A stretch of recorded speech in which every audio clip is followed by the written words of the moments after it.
안녕하세요. 저는 50대 여자입니다. 제 인생에 대해서 말씀드리자면 참 할 말이 많습니다. 팔자가 꼬여도 이렇게 꼬여도 되나 싶을 정도예요. 저는 40대 때 남편과 이혼을 했습니다. 요즘이야 뭐 이혼이 경악할 정도로 놀랄 일도 아니고 흥도 아니라고 말하는 분들이 있지만 제가 이혼할 적에는 주변에서 이혼을 하는 사람이 없어서 그런지 참 시선이 안 좋더라고요. 본인들 남편에게 상간녀가 생겼다 치면 다저부터 의심하고 우리 딸한테는 이혼녀 자식이라고 수군거리고 정말 살기 싫었어요. 제가 살던 동네가 워낙 작은 곳이었고 사람들 자체도 보수적이어서 더 그랬던 것 같네요. 그래도 저는 그런 시선에도 불구하고 이혼을 후회하지는 않았어요.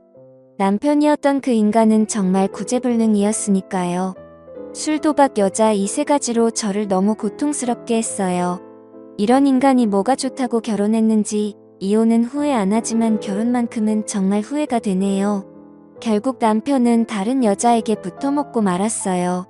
그 여자가 아내와 딸을 버릴 만큼 좋았나 보죠.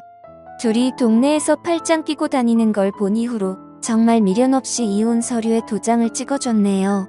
첫 결혼에 학을 떼서 그런지 그 이후로는 두 번째 결혼이니 연애니 이런 생각이 전혀 안 들더라고요. 오히려 혼자 사는 게 편했어요. 저는 딸에게도 능력만 있으면 혼자 사는 것도 나쁘지 않다고 말하곤 했습니다. 딸과 함께 이혼녀로 사는 것 정말 쉽지 않은 삶이었습니다. 일단 저희 둘은 그 동네를 피해 이사를 가야만 했어요. 이혼한 여자에 대한 시선이 정말 견디기 힘들더라고요. 따지고 보면 피해자는 나고 가해자가 남편인데 왜 그런 색안경을 끼고 보는 건지 이해할 수 없었습니다. 어쨌든 저리 싫으면 중이 떠나야지요.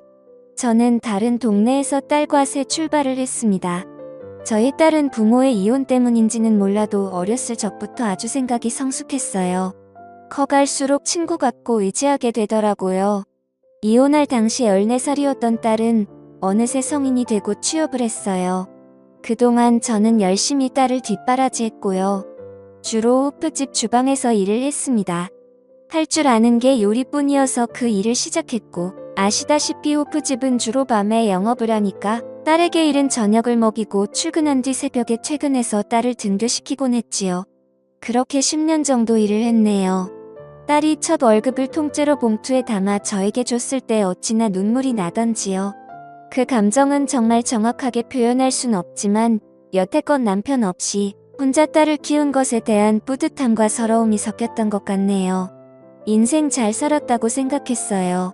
비록 실패한 결혼이었지만 보물같이 귀한 딸을 얻었잖아요. 딸은 저에게 조심스럽게 엄마는 애인이 없냐고 물어보더라고요. 없다고 했더니 그래도 외로움을 나눌 사람 한 명 정도는 만나보는 게 어떻겠냐고 그러더라고요. 엄마 걱정해주는 거야. 어릴 땐 엄마가 다른 남자 만나는 게 싫었는데 이젠 여자로서 엄마를 생각하니까 외로울 것 같아. 기회되면 남자도 만나고 그래. 됐다. 이제 남자라면 지긋지긋해. 제 딸이 어느새 엄마의 외로움을 걱정한 아이가 되었다니 세월 참 빠르죠. 딸은 저에게 이제 일을 좀 쉬라고 하더라고요. 제가 온몸에 파스를 붙이고 다니니 걱정이 되었나 봅니다.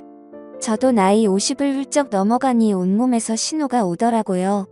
손목이 너무 아프고 어깨도 가끔 죽을 듯이 아팠어요. 아무래도 여태껏 써온 몸이 낡았으니 그만 쓰라고 아우성을 치는 것 같더라고요. 병원에서 물리치료를 몇 번 받아봤지만 크게 나아지지 않아서 저는 지인들의 추천으로 한의원에 찾아갔어요. 동네에서 나름 유명한 한의원인데 꽤 오래 운영했다고 하더라고요. 원장에게 진료를 받았는데 참 인상이 좋더라고요. 저와 비슷한 나이대로 보이는데 참 단정한 외모를 가지고 있더라고요. 그날 진료를 받고 침을 맞고 돌아오는데 정말 신기하게 병원에 갔던 것보다 몸이 개운하더라고요. 오길 잘했다고 생각했죠. 동네 어르신들 보면 주기적으로 한의원에 가서 침을 맞으시던데 그 이유를 알겠더라고요. 저는 그 이후로 몇 번 더 한의원에 갔습니다. 그러다 보니 한의원 원장과 어느 정도 친숙해졌죠. 어디 사는지 나이는 몇인지 이것저것 알게 되었습니다. 저보다 4살이 많더라고요. 어느 날 원장은 진료를 마치고 저에게 단골이시니 체질을 점검해 주겠다며 이것저것 물어보더라고요.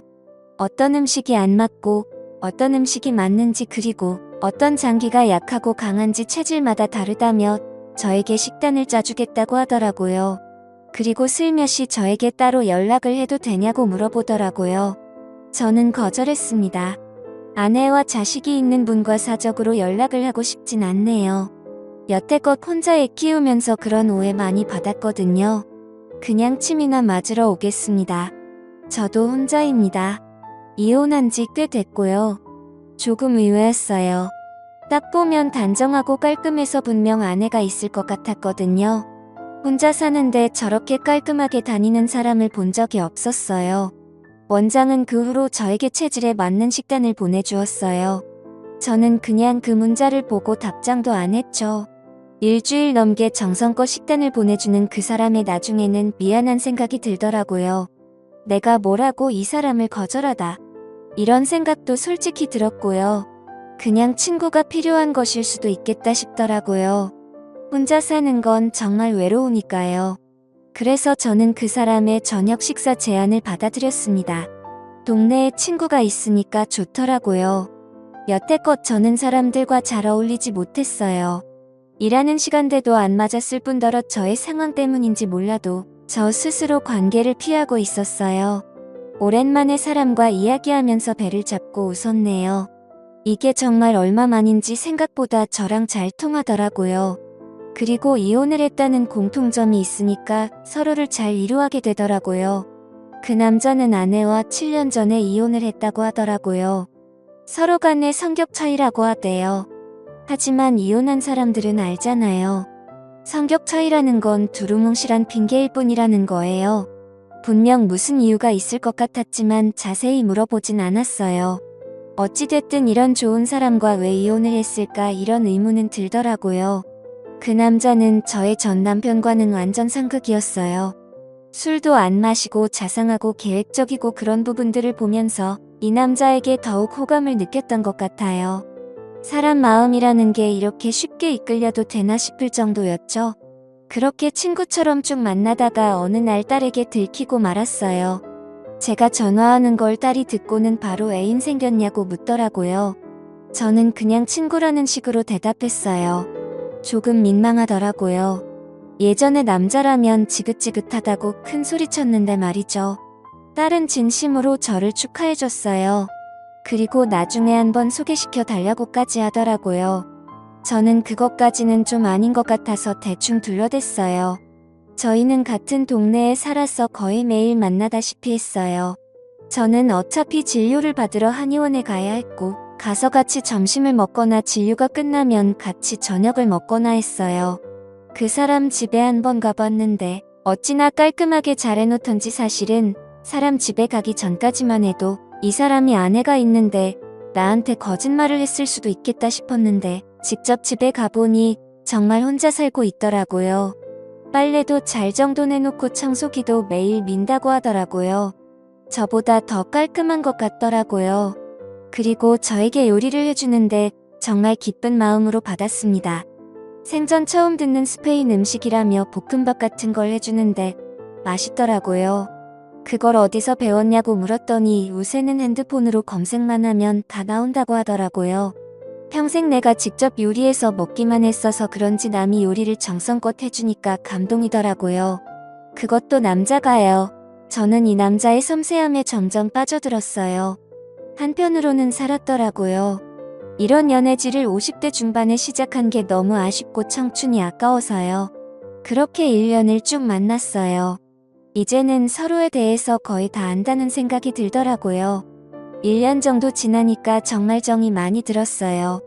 사실 사람을 만날 때 조심하고 만나는 편이라 저는 절대 이 남자에게 빠져들지 않을 거라고 생각했는데, 저도 모르게 이 사람에게 질투도 하고 그러더라고요. 저도 제가 모르는 모습을 연애하면서 많이 발견했네요. 결국 저는 그 남자와 함께 제 딸을 만났습니다. 식사를 같이 하면서 이런저런 이야기를 나눴는데 딸이 그 사람을 정말 좋아했어요. 다행이었죠.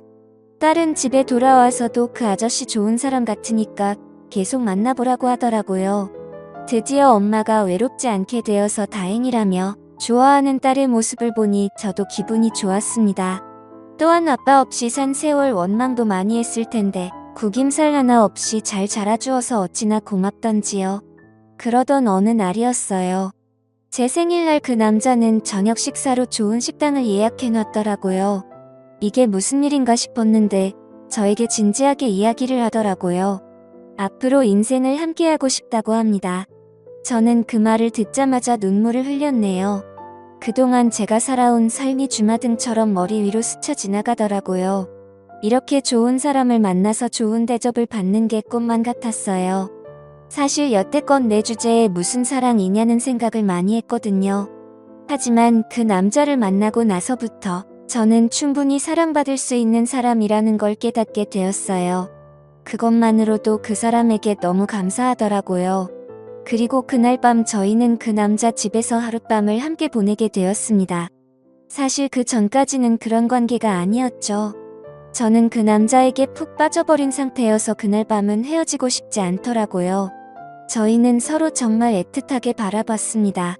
그런데 저는 그 남자의 모습을 보고 얼어붙어 버렸습니다. 그날이 바로 그 남자와의 처음이자 마지막 밤이었네요. 저는 그 남자가 바지를 내리는데 순간 저는 발목에 있는 무언가를 보고 말았습니다. 바로 전자발찌였어요.